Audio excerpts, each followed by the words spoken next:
pinakaunang stage kung paano naipoprogram ang isip upang unawa ng bawat tao. At dito mo rin makikilala ang sarili mo kung sino ka ba talaga. Kapag binalikan mo at pinag-aralan mo ang pinakaunang hakbang na ito kung paano naipoprogram ang pangunawa o isip ng bawat tao.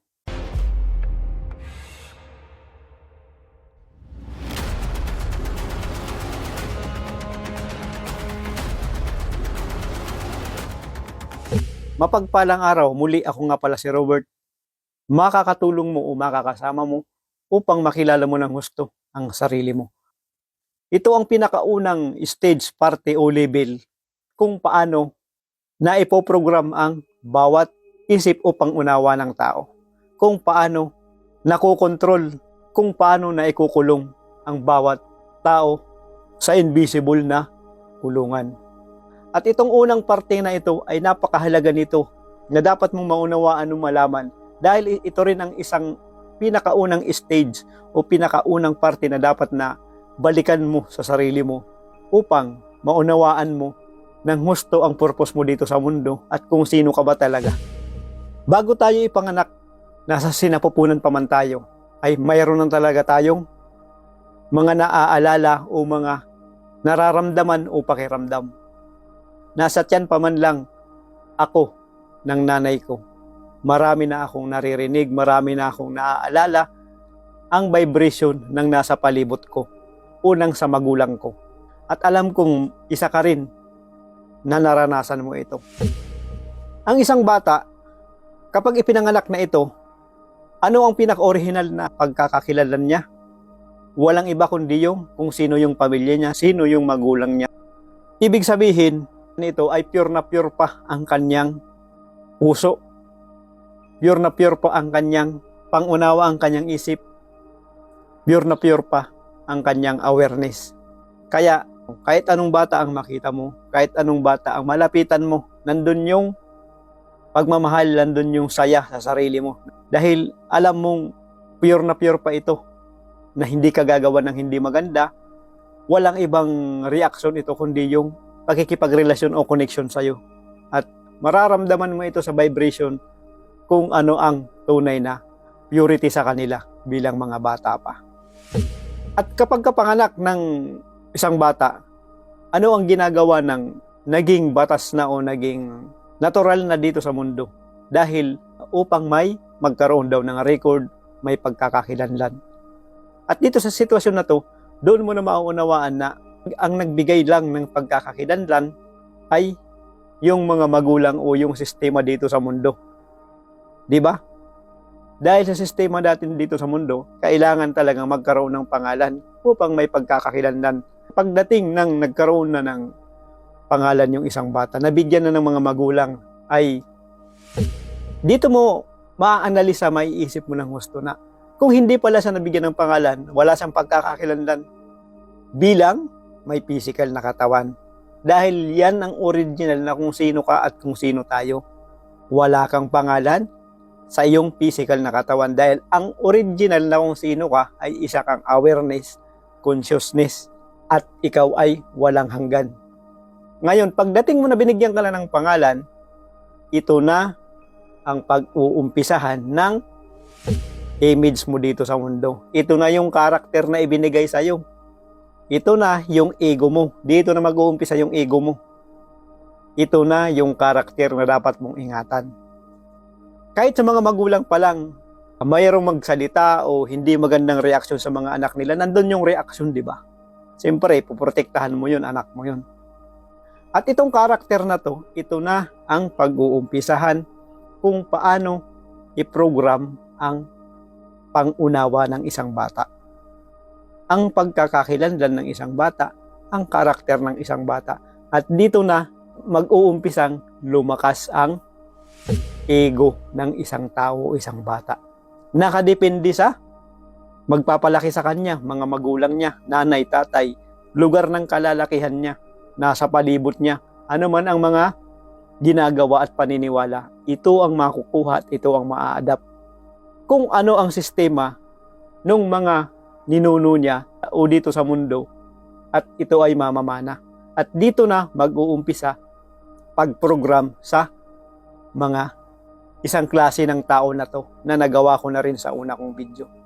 Itong pang-apat na klase ng tao na to na napakahalaga nito na dapat hindi mataniman ng mga parasite, hindi matirhan ng servant ng invisible na kulungan, o hindi sila makontrol ng karakter nila o ego nila. Nakadepende ito sa magpapalaki sa kanila, mga magulang nila. Kaya't napakahalaga na ngayon pa lang makilala mo na ang sarili mo, kung sino ka. Dahil kapag nagkaroon ka na ng anak o kung may anak ka na, huwag mo nang hayaan na maiprogram ang kanilang pangunawa, mataniman sila ng mga parasite o may tumira sa katawan nila ng mga servant ng invisible na kulungan. At ito na yung mga ito.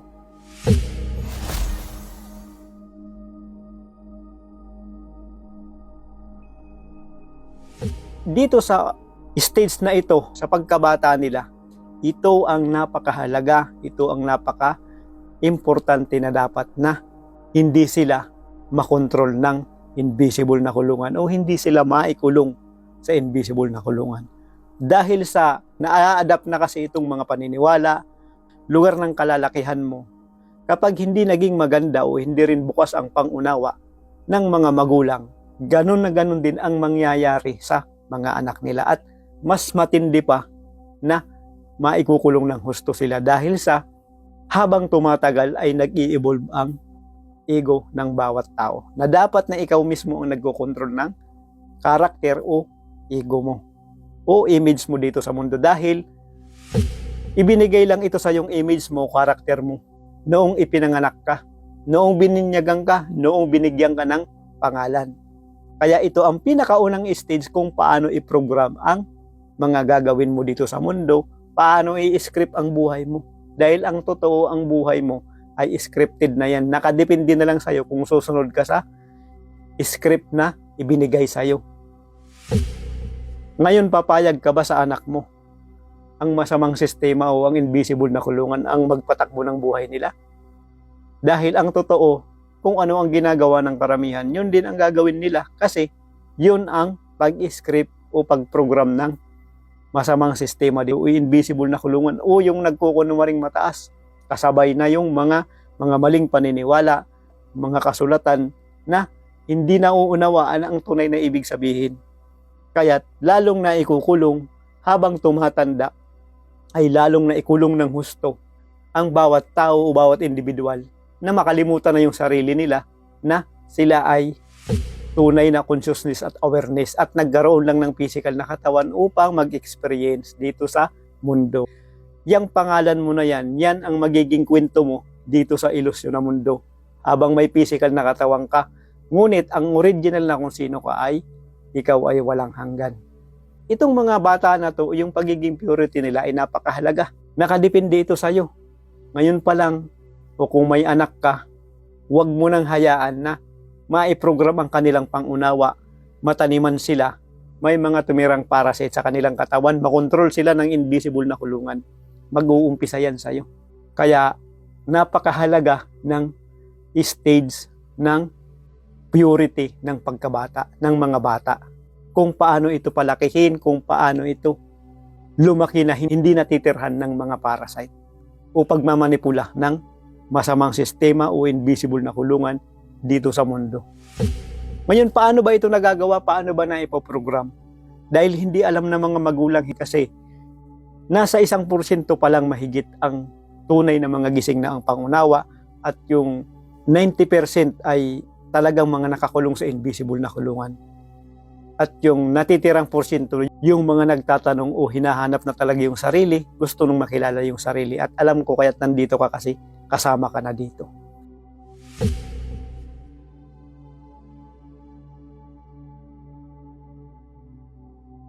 Ang akala ng karamihan, ang akala ng mga magulang, ito ay maganda.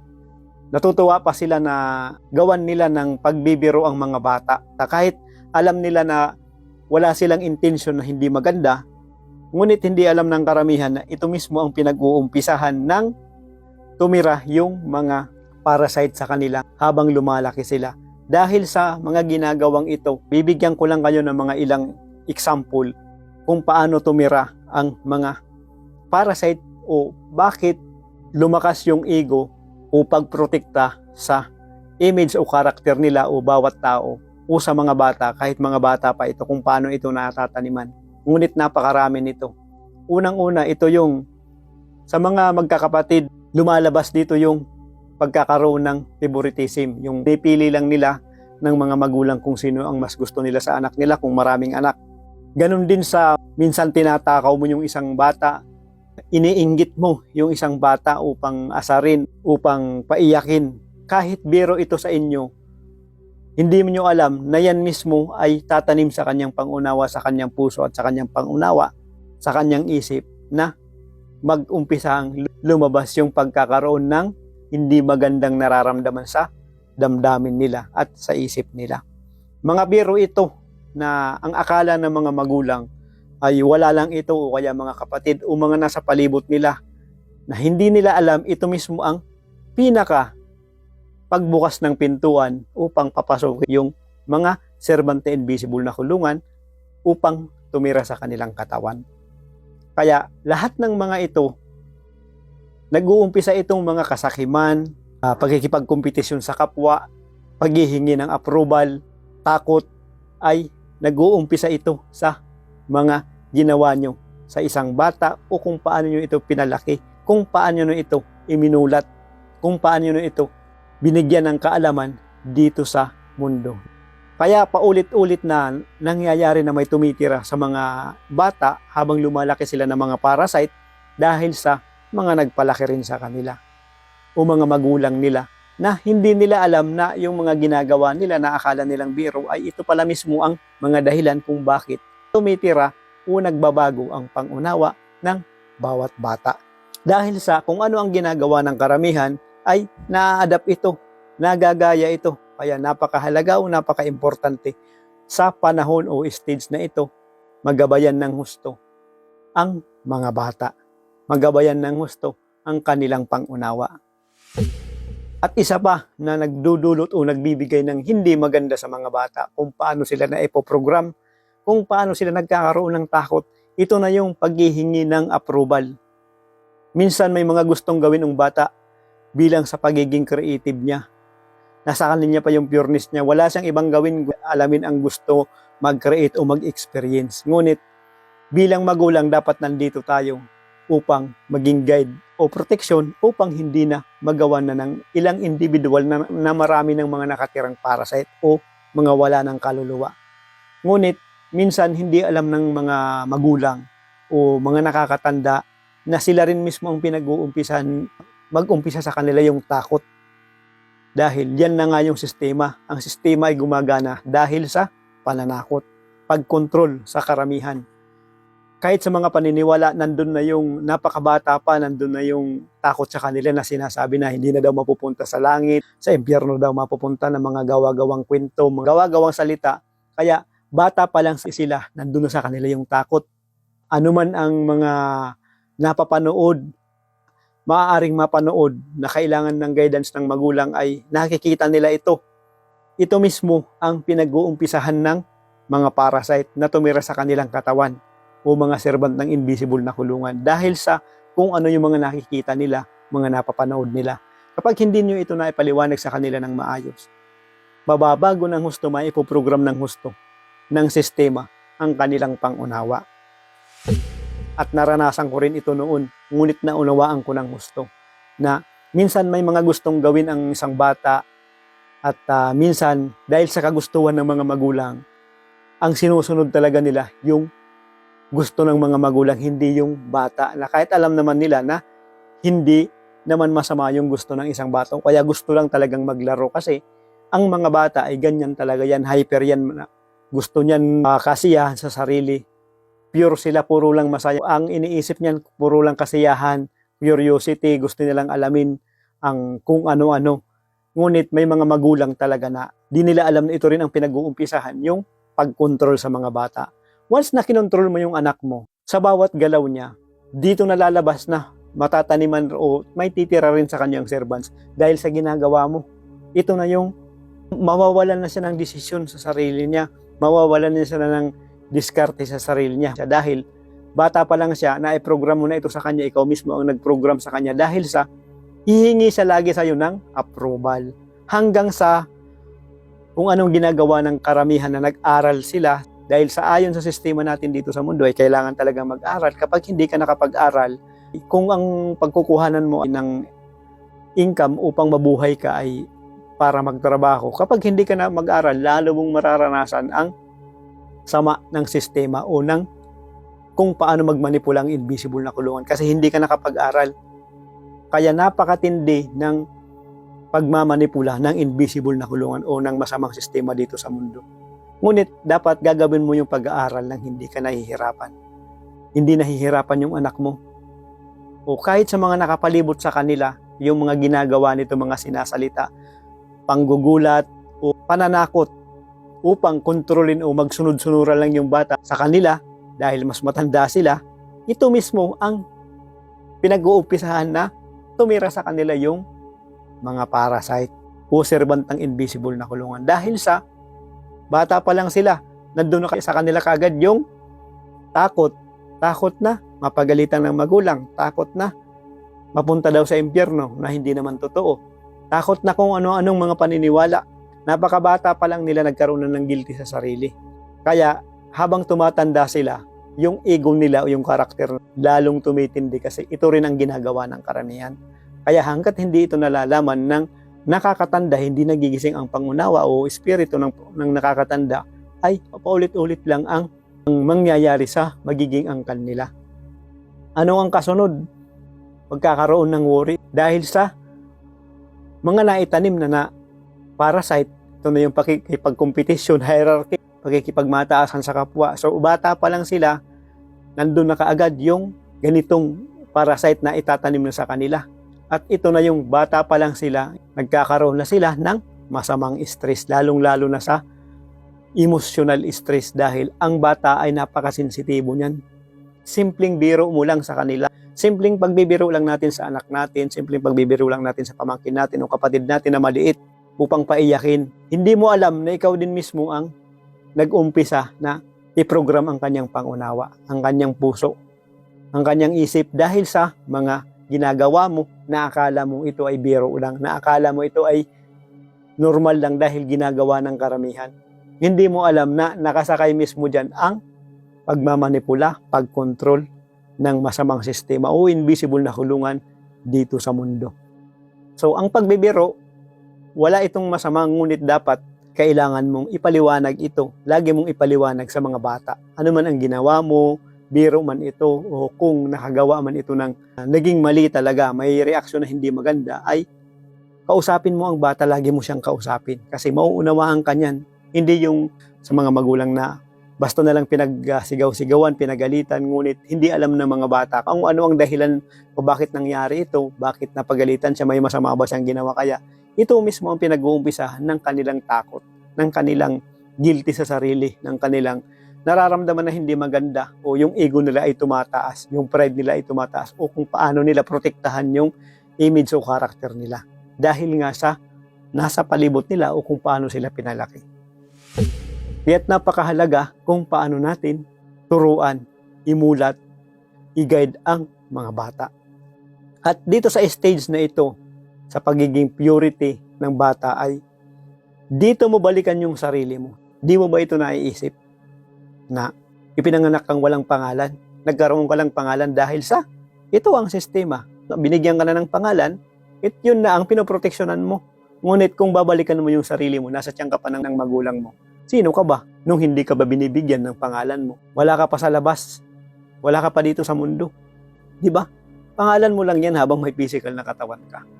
Doon mo mauunawaan na nagkaroon ka lang ng karakter upang gumawa ng kwento dito sa mundo. Upang mag-experience dito sa mundo, upang mag-create dito sa mundo. Hindi yung ibabase mo na yung sarili mo sa yung pangalan mo. Pumunta ka sa tahimik na lugar.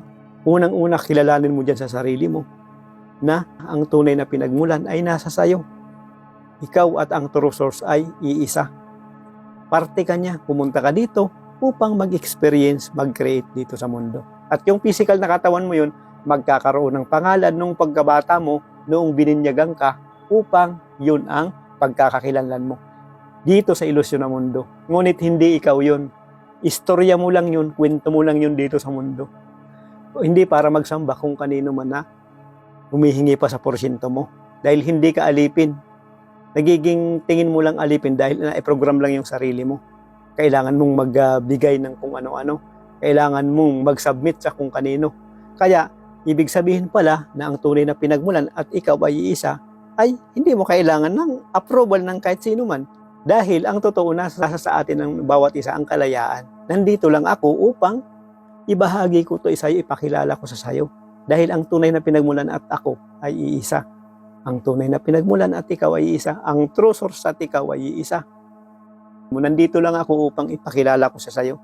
Kaya nasa sayo ang tunay na kalayaan. Walang sino mang pwedeng mag-control sayo kung anong dapat na gawin mo hanggat hindi ka magdudulot ng masama sa sarili mo at sa palibot mo. Ikaw ay binigyan lang pala ng karakter upang gawin din kung ano ginagawa ng karamihan. Na nakarating ka kung nasaan ka man ngayon dahil sa ito ang ginagawa ng karamihan. Ngunit kapag binalikan mo na itong mga nangyayari sa'yo, umpisa sa pagkabata mo, doon mo makikilala na yung sarili mo. At mamumuhay ka na dito sa mundo na hindi ka na magsusunod-sunuran sa karamihan. Dahil sa napagaya ka lang. Ito yung sistema na kailangan sumunod ka sa karamihan kasi kapag hindi ka sumunod sa karamihan, ayun yung pressure na darating sa'yo. Nagagawin nila sa'yo pagtatawanan ka kung ano-ano mga sasabihin sa'yo napakaraming maririnig na hindi maganda. Dahil mga tulog sila. Ang nagkukontrol sa kanila ay karakter nila o yung mga parasite na nakatira sa katawan nila. Kung may anak ka, may kapatid ka, baguhin mo na ngayon ang pagtrato sa kanila. Baguhin mo na ngayon ang pakikitungo sa kanila. Pagsasalita sa kanila. Kung alam mo magdudulot sa kanila ng takot, worry, o guilty sa sarili, ay wag mo na itong iparamdam sa kanila. Kung makagawa man sila ng hindi maganda bilang bata pa dahil nandun sa kanila yung curiosity, inaalam nila ang lahat, ay kung babaguhin mo sila, kailangan mong ipaliwanag sa kanila upang hindi sila magtanim ng sama ng loob, hindi mataniman ng parasite sa kanilang katawan. Napakarami bang mga dahilan at alam mo na ito kung ano dahil naibigay ko na sa iyo yung mga ilang example. At sana ay may natutunan ka at may nalaman ka sa mga sinabi ko. At tanungin mo ito lagi sa sarili mo upang malalaman mo o na-discern mo sa sarili mo na may mapupulot kang aral, may makukuha kang kaalaman, magigising yung sarili mo, makikilala mo yung sarili mo sa mga naririnig mo o sa mga sinabi mo. Sino ba ang makikinabang kung paniniwalaan mo ako? Sino ba ang mawawalan? Diyan mo malalaman kung nagsasabi ang isang individual ng totoo o ang sinasabi niya ay naka-align galing sa true source o tunay na pinagmulan upang makapagpabago dito sa mundo. Malaking bagay na rin sa akin. Like mo ang video ko, subscribe ka at press na rin ang notification bell nang sa ganun ay updated ka sa mga bagong gagawin kong video. At share natin sa mga ibang individual na alam natin na makakatulong din itong video na ginawa ko. O mga naghahanap din ng mga katanungan o kasagutan sa buhay. Mapagpalang araw, see you sa next video ko.